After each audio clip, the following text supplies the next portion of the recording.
Hi friends, నేను మనము present perfect కోసం ఈరోజు పాస్ట్ పర్ఫెక్ట్ కోసం చెప్పుకున్నాం. పాస్ట్ పర్ఫెక్ట్ టెన్స్లో కూడా 4 సబ్ టెన్సెస్ ఉంటాయి. Simple past tense, past continuous tense, past perfect tense, past perfect continuous tense. మనం సింపుల్ పాస్ట్ టెన్స్ చూసినప్పుడు structure subject plus event plus object. Simple present టెన్స్లో మనం subject plus V1 plus object చూసాం, ఎందుకంటే అది V1 ఫామ్లో ఉంటుంది. V1 స్ట్రక్చర్లో V1 ఫామ్లో ఉంది. పాస్ట్ టెన్స్ కాబట్టి V2 ఫామ్ ఉంటుంది. సో సింపుల్ పాస్ట్లో V2 ఫామ్ ఉంటుంది. 4 సబ్ టెన్సెస్ చూసినప్పుడు మనం ఫస్ట్ సింపుల్ పాస్ట్ స్ట్రక్చర్ చూస్తున్నాం కదా. Simple past subject plus V2 plus object. Simple subject తెలుసు, V2 తెలుసు, ఆబ్జెక్ట్ తెలుసు. V2 అంటే వర్బ్ 2. ఇక్కడ మనం place of V1 we will use V2 use చేస్తాం ఇక్కడ సింపుల్ పాస్ట్కి. Subject plus example, he ate mango, she brought umbrella, they saw a snake. ఇక్కడ ప్రజెంట్ టెన్స్లో మనము సింపుల్ ప్రజెంట్ టెన్స్లో subject plus V1 plus object చూసాం. ప్రజెంట్ టెన్స్ కాబట్టి, ఈ పాస్ట్ టెన్స్ కాబట్టి V2 ఫామ్ యూజ్ చేస్తాం అన్నమాట. సింపుల్ పాస్ట్లో అన్ని V2 ఫామ్ యూజ్ చేస్తాం. ఇక్కడ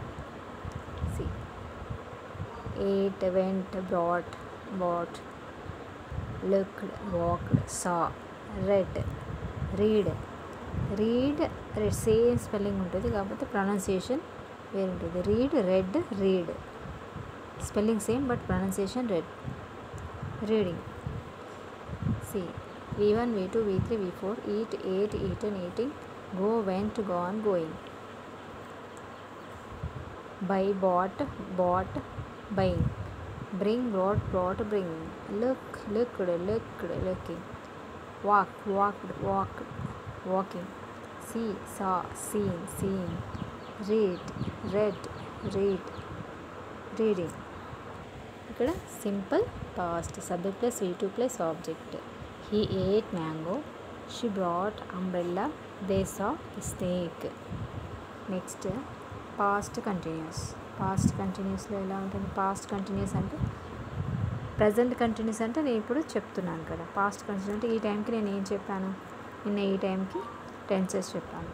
ఈ టైం కోసం నిన్నటి కోసం చెప్పుకుంటున్నాను కాబట్టి నిన్న ఈ టైంకి సేమ్ ఇదే టైంకి నేను టెన్సెస్ చెప్తున్నాను. అదే మ్యాటర్లో దాన్నే పాస్ట్ కంటిన్యూస్ అంటారు.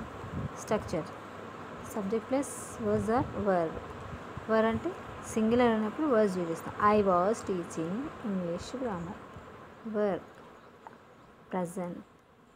వర్ మీన్స్ ప్లూరల్. ఎప్పుడైతే ప్లూరల్ ఉంటుందో అప్పుడు వర్ యూజ్ చేస్తాం. సింగులర్ అయినప్పుడు was. Subject plus was or were plus V4 plus object. Examples of past continuous. I was walking on the road, then I seen a old man.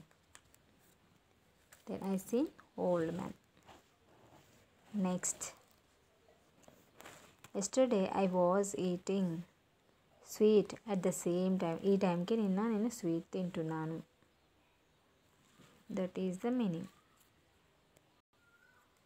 Next past perfect already అయిపోయిన పని అన్నమాట. Subject plus had plus V3 plus object.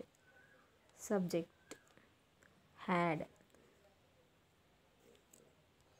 Present పర్ఫెక్ట్లో మనం ఇక్కడ has, have, she, he వచ్చినప్పుడు, it వచ్చినప్పుడు has, you, I, we, they వచ్చినప్పుడు have use చేస్తాం కదా. ఇక్కడ ఏ పర్సన్ వచ్చినా కూడా మనం ఏ సబ్జెక్ట్ వచ్చినా కూడా ఇక్కడ హ్యాడ్ యూజ్ చేయాలి. Had plus V3 plus object. Example, I brought book for me. I brought book తీసుకొచ్చాం. Last week you bought a pen. You bought. Buy, bought. Bring, brought. Next past perfect continuous. Structure first subject plus had been plus v4 plus object. Subject had been, v4 plus object. She had been writing. Examples of past perfect continuous. She had been writing her homework when I went. నేను వెళ్ళినప్పుడు ఆమె homeworks రాసుకుంటుంది. He had been going to office when my father gone. మా father వెళ్ళినప్పుడు అతను ఆఫీస్కి వెళ్తున్నాడు. Past టెన్స్లో అయిపోయింది కాబట్టి పాస్ట్ టెన్స్లో means past perfect tense already అయిపోయింది. అప్పుడు వాళ్ళు ఏం చేస్తున్నారు, చేసిన దాన్ని అయిపోయిన తర్వాత మనం చెప్పుకునేది పాస్ట్ పర్ఫెక్ట్ కంటిన్యూస్ అనమాట. You had been looking outside when I call you. నేను ఎప్పుడు పిలిచానో అప్పుడు నువ్వు చూడలేదు, బయట చూస్తున్నా, అందుకే నీకు అర్థం కాదు. దట్ ఈస్ ద మీన్స్ అది అయిపోయింది కాబట్టి దానికోసం చెప్పు. That is the past perfect continuous. మనకు టెన్సెస్ పర్ఫెక్ట్గా తెలిస్తే యాక్టివ్ అండ్ ప్యాసివ్ వాయిస్ ఈజీగా అర్థమవుతాయి. ప్లస్ అవే కాకుండా